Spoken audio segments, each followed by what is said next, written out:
Hey guys, welcome back to my channel. Today I'm gonna build a new PC.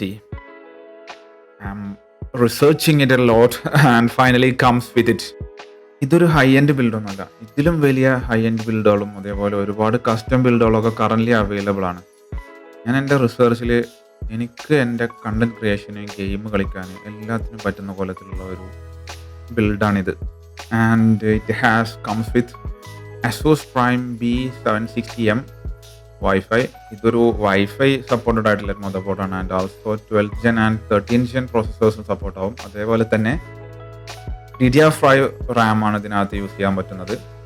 ഇതിൽ നമ്മൾ currently use ചെയ്തിരിക്കുന്ന processor എന്ന് പറഞ്ഞാൽ Intel Core i5 2600K ആണ്. 10 core പ്രോസസ്സറാണിത്. ഈ ഒരു ക്ലിക്ക് സൗണ്ട് കിട്ടിയില്ല.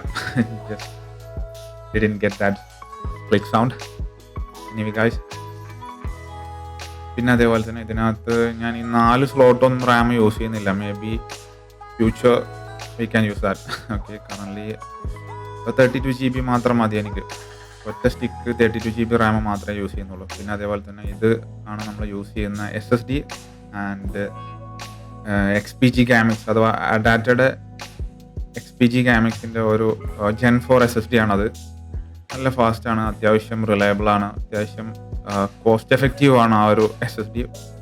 ഇതിനകത്ത് യൂസ് ചെയ്തിട്ടുള്ള പവർ സപ്ലൈ എന്ന് പറയുന്നത് കംപ്ലീറ്റ്ലി മോഡുലാർ ആയിട്ടുള്ള Corsair RM850E ആണ്. അതോടൊപ്പം തന്നെ the power house of this build is GeForce RTX 3060 12 GB. ഇത് VRAM ആണ് ഇതിൻ്റെ മെയിൻ പ്രത്യേകത ഞാൻ കണ്ടത്. കാരണം എന്താണെന്ന് വെച്ചാൽ 12 GB എന്നൊക്കെ പറയുന്നത് നോർമലി Nvidia സീരീസിൽ വല്ലാണ്ട് കാണാത്തൊരു സാധനമാണ്. പിന്നെ ഒരു പറച്ചിലുണ്ട്, ഗ്രീൻ ടീമിൽ ഈ ഒരു VRAMൻ്റെ കാര്യത്തിലൊന്നും ഇത്രയും വലുതൊന്നും കാണത്തില്ല എന്ന് പറച്ചിലുണ്ട്. പിന്നെ കാണാൻ കിട്ടും, ഏകദേശം ഒരു RTX 4000 സീരീസിലൊക്കെ കാണാം. ആൻഡ് പോക്കറ്റ് കീറും ചെയ്യും അതോടൊപ്പം തന്നെ. ഏതായാലും ഈ ഒരു വീഡിയോ അവസാനിക്കാണ്. എല്ലാവർക്കും ഈ വീഡിയോ ഇഷ്ടപ്പെട്ടെന്ന് കരുതുന്നു. ബിൽഡ് ഇവിടെ അവസാനിച്ചിട്ടുണ്ട്. ഇനി ഇതിൻ്റെ കുറച്ച് സിനിമാറ്റിക് ഷോട്ട്സ് കാണാം.